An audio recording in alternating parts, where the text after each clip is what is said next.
दिल्ली हिंसा के पीछे बड़ी साजिश और फॉरेन फंडिंग का खुलासा खुद गृहमंत्री कर चुके हैं।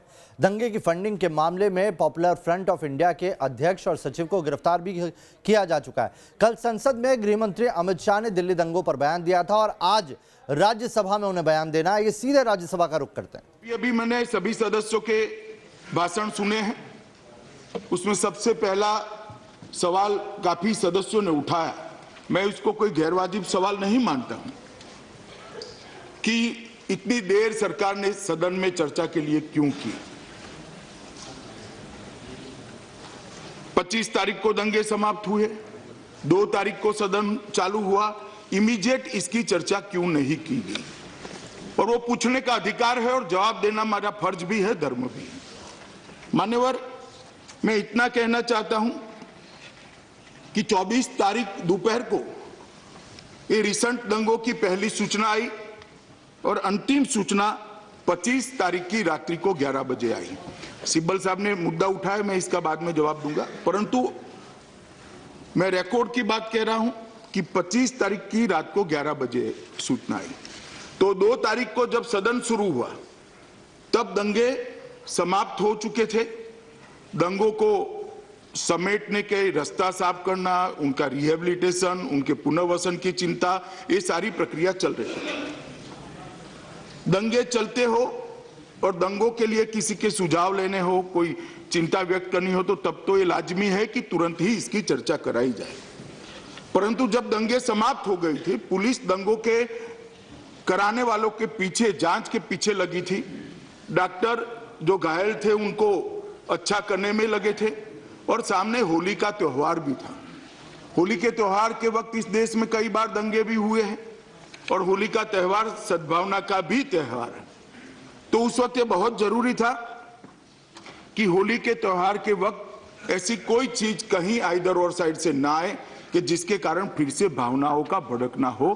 केवल और केवल इसी आशय के साथ हमने कहा था कि 11 और 12 तारीख को दोनों सदनों में हम चर्चा कराएंगे। 11 तारीख को लोकसभा में कराएंगे, 12 तारीख को राज्यसभा में।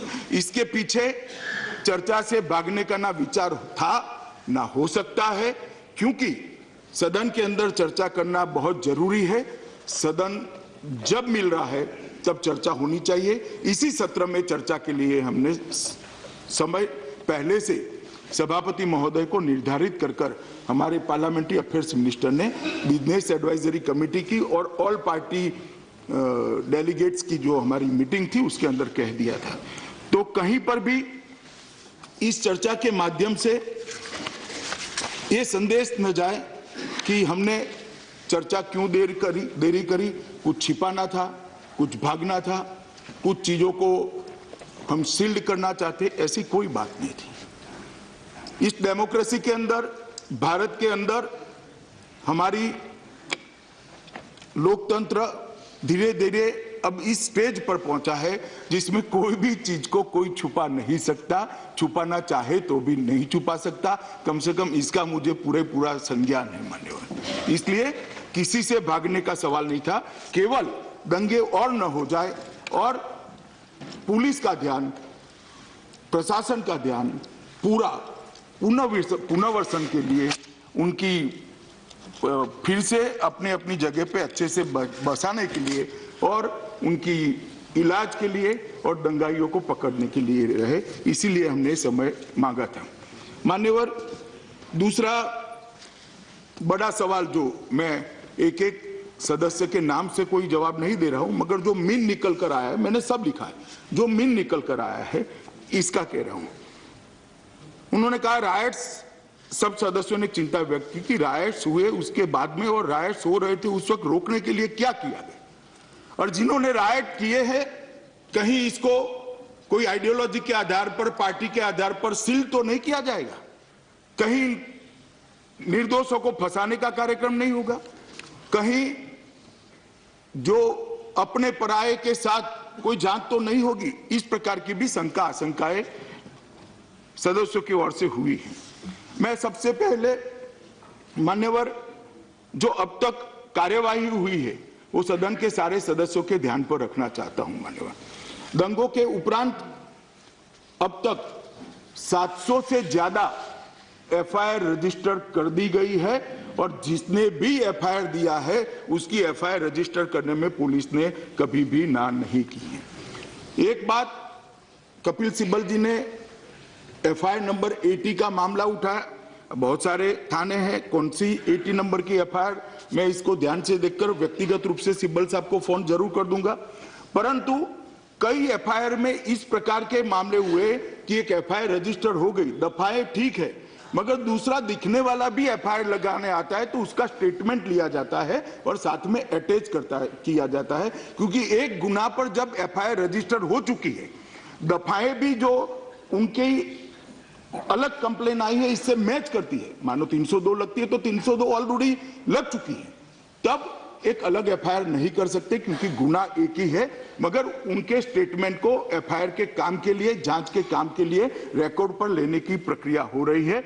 और इसके लिए स्पेशल पब्लिक प्रोसिक्यूटर भी हमने 12 के 12 थाने के तय कर दिए हैं, जिनकी एडवाइस पर पुलिस काम कर रही है।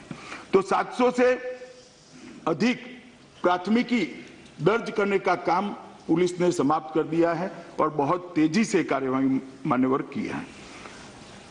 कुल हिरासत और गिरफ्तारी मिलकर 2647 लोगों को हिरासत में लिया गया और गिरफ्तार किया गया।